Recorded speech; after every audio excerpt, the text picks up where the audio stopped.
Welcome back to the Scotti-BYTE channel, and this is Scott.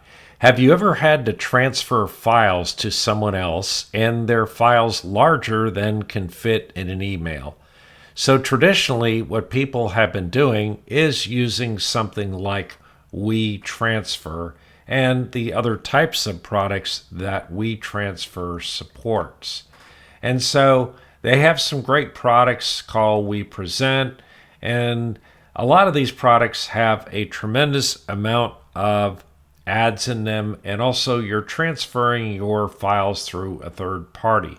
So wouldn't it be nice if we had something along the line of a self-hosted file transfer? So a while back, I introduced WeTransfer, and WeTransfer I did a video on probably a couple of years ago. And this is a great product, but it's very customizable and it works pretty well. But the problem is it's like 10 or 12 years old at this point and has not received any updates lately. Another option is you could use CryptPad, and CryptPad works a little bit like Nextcloud in that everybody has to have their own account, but you can transfer files very securely between folks that have accounts. And the next option is something else I've done a video on, which is PSI transfer, and it allows you to upload files and send them to other people, but it still is, in my opinion, just a little bit awkward. And then we have this product here, which I've seen some videos on lately, called Pingvin Share, and it's kept very up to date, which is one thing that I like about it. In fact, the last release here was last week, and it has quite a few options, and that's what we're going to take a look at today. Pingvin Share has a very simple web page that allows you to upload files, and in fact, it has the ability to create multiple user accounts as well. If we click on this Upload Files option, I can select a file or a group of files and click Open.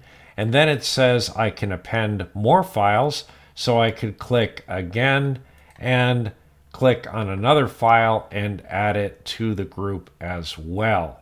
And it looks like I picked the same file. So we'll go ahead and delete that file and come up here and add another file and go ahead and say open.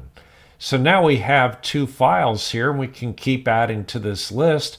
Once we have our desired set of files or file that we want to send, we simply click share. On this particular screen, they generate a link, and you can control the length of that link, and you can click on generate and it will keep changing that link. You can specify the expiration in the number and also the type, so the expiration can be in minutes, hours, days, weeks, months, or years. And expiration means how long the file remains on your self-hosted instance of Pingvin. And then we have the name and description that you can provide optionally for the end user. And we have the security options, which just amounts to providing a password. Once you're done with all of that, you can click on the share button. And once we have the share button, you can simply copy the share link and then click done. And now that file is shared out via that particular link. Assuming I had emailed someone the link, they would be receiving it and they could go ahead and paste it into their browser and hit enter, and then they would have the option to download a particular file or download all files in that particular share link. Here we have the administration page, and we can go into user management and add additional users. We also have the share management page, and it will show you shares that you have set up here, and it will show you what the current shares are. So as an administrator, I could go out and delete particular shares if I wanted to, and those would delete the underlying files. And so I can click delete and it will remove that particular share. In addition to that, we have the overall configuration of the program, and we have lots of different options. For example, we can give the name of the application, and so you can do your own branding, so to speak. You can also enter an app URL, and in this particular case, I am sharing this via Nginx Proxy Manager, so I have a reverse proxy to this, and you would want this to be publicly available. And we're going to talk about how you can send very large files with the modification to Nginx Proxy Manager that I discussed in a previous video. And then you have many other options here. You can also configure your email and several things about your share options and your SMTP setup.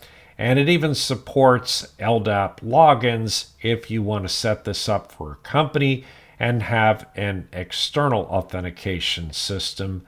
And you can also have social media logins as well. In my particular case, I have disabled registration on my server, so I'm the only user.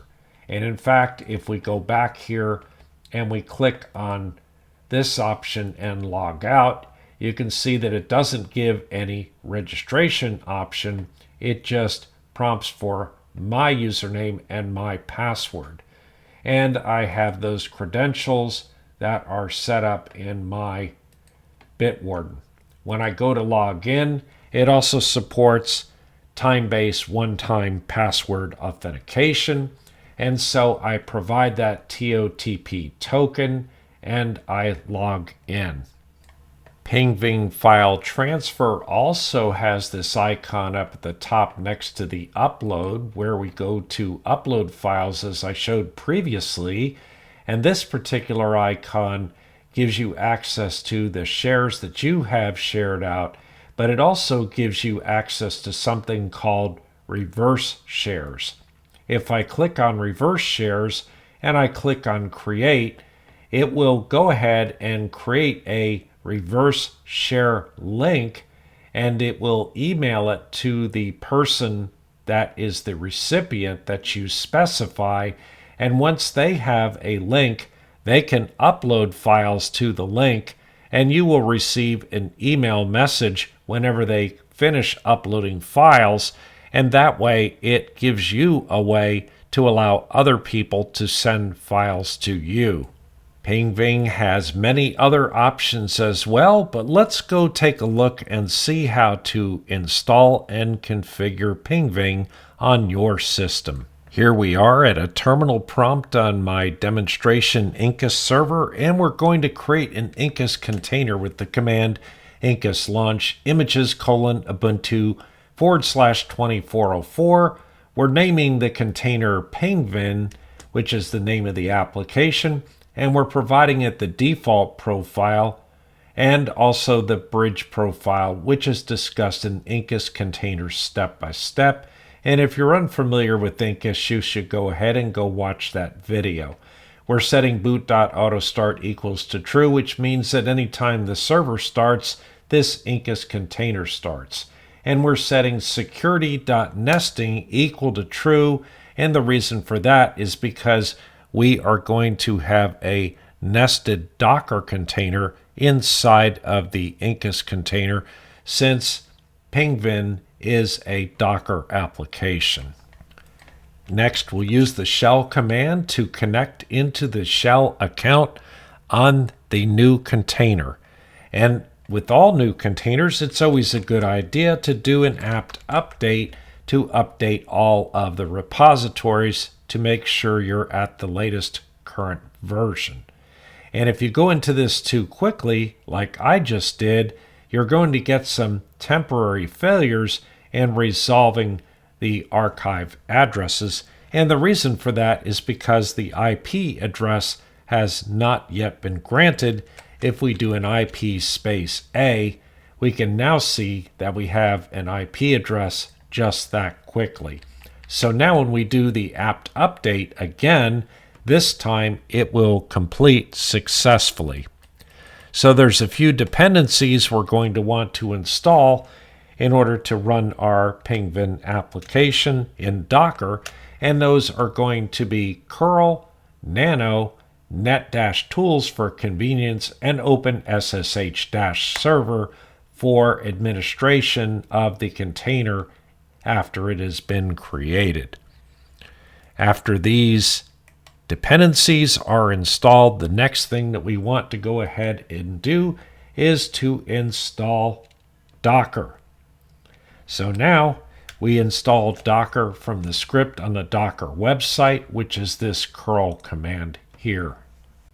Now that Docker has been installed, the next step is to create a user account, and I'm going to do an add user Scott and give Scott a password.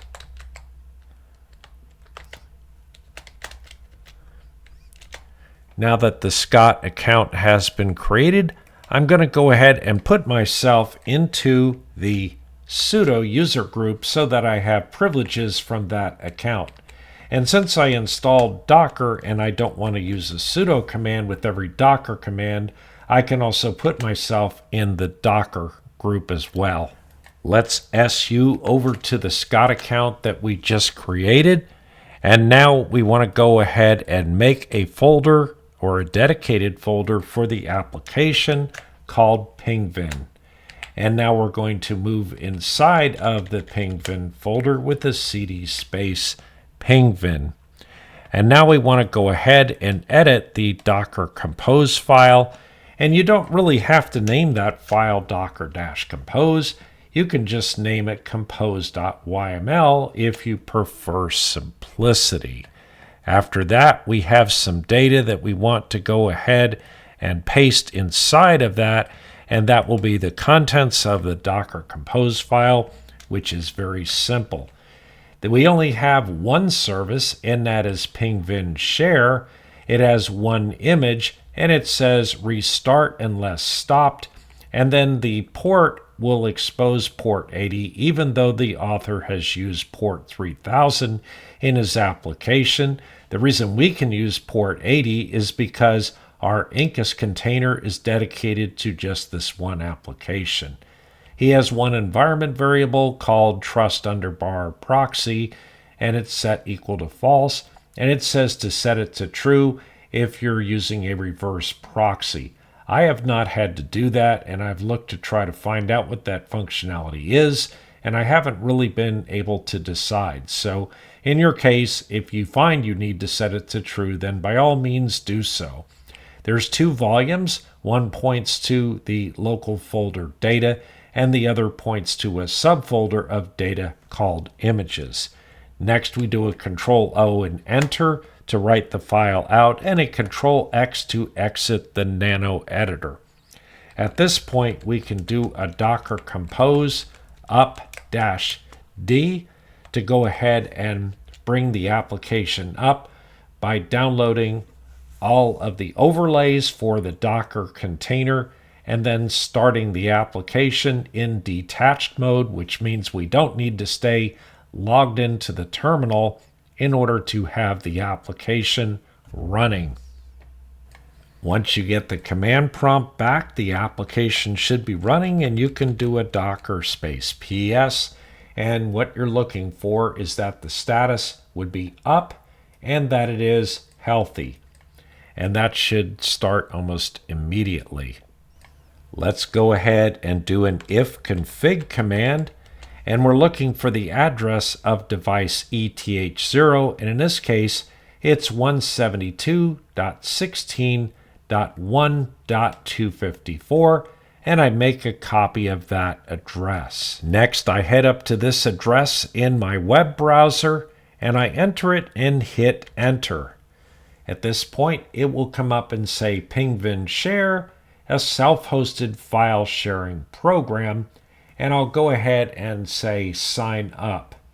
And the first user that gets added to the system will be the administrator.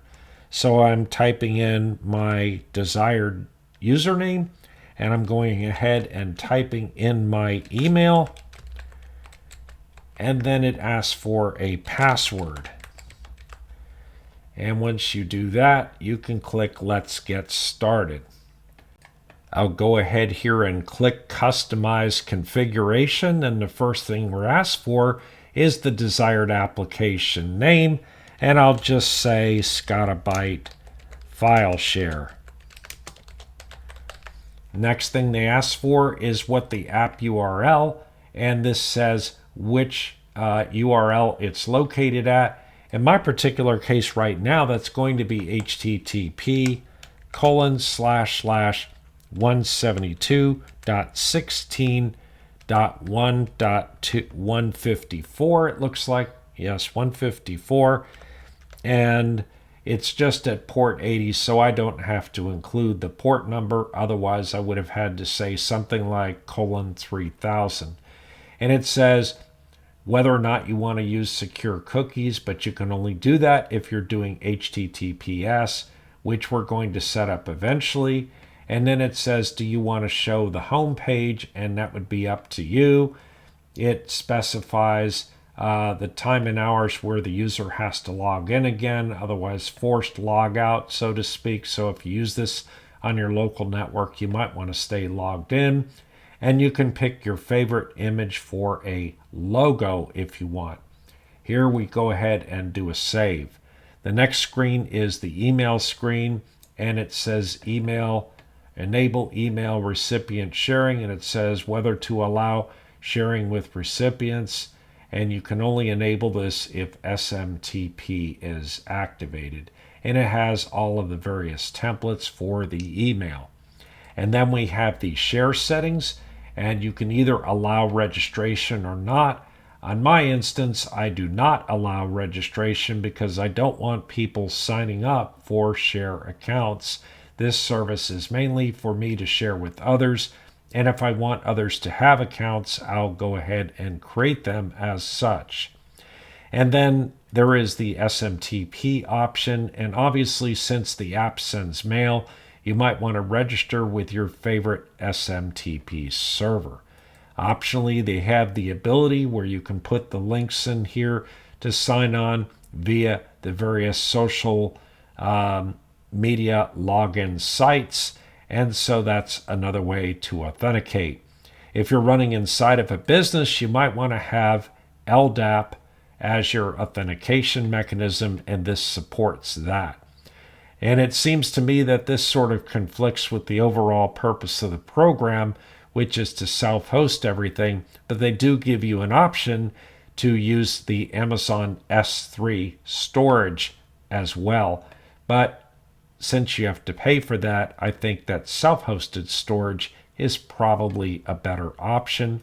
And then they have a legal page where you can have some text that you have print out if you have an office and you need to do some legal disclaimers in regards to what is allowed and what is not allowed. Pingvin is only going to be valuable to you as a hosted application, and so I'm headed over to my DNS provider, which happens to be Cloudflare.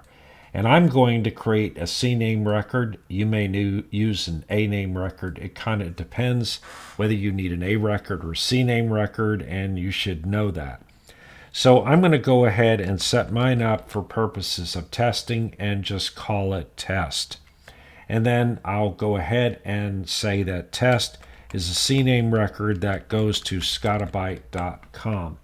And I'm turning off my proxy because proxies don't work very well with these types of services hosted through Nginx Reverse Proxy Manager. I'll go ahead and do a save, and now I have a test CNAME record at my DNS provider. Next, I head over to my Nginx Proxy Manager and click on Proxy Host and add a proxy host.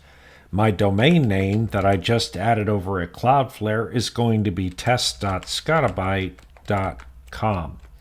I hit a tab button to accept that and enter it into the field. And the IP address at which the Incus container is running, if you'll recall, is 172.16.1.154, and we used port 80.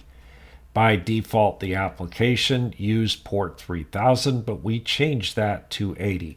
I turn on WebSocket support and block common exploits, and then I head over to the SSL tab and I go ahead and request a new certificate and agree to the Let's Encrypt term of service and click Save. Once your proxy has been added to Nginx Proxy Manager, go back in and edit the proxy host and head back over to the SSL tab. Turn on Force SSL HTTP/2 support and then click Save. Now I can go over to a new web tab and simply type in test.scotti-BYTE.com and it should go over to my application, and it does. And you can see here that it has a secure connection.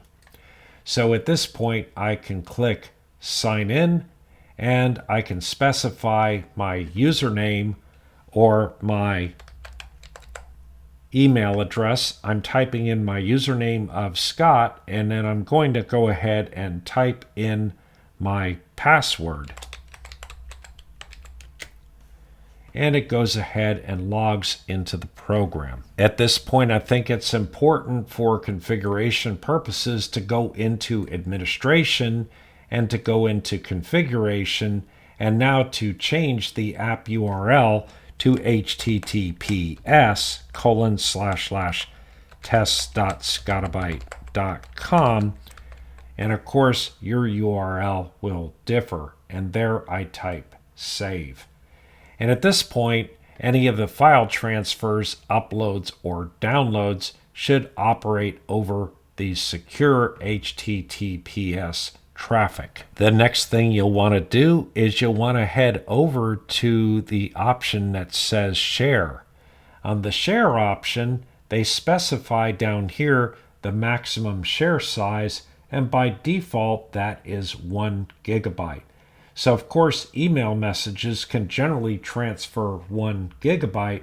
So I went ahead and changed this in my particular case, since I have a lot of space, up to, let's say, not terabytes. I changed this to 10 gigabytes because that handles just about every file transfer. And I went ahead and clicked Save. So part of the problem in this is the fact that since this is front-end hosted by Nginx Reverse Proxy Manager, it will never transfer larger than 2 gigabytes, which is the default size of Nginx Proxy Manager.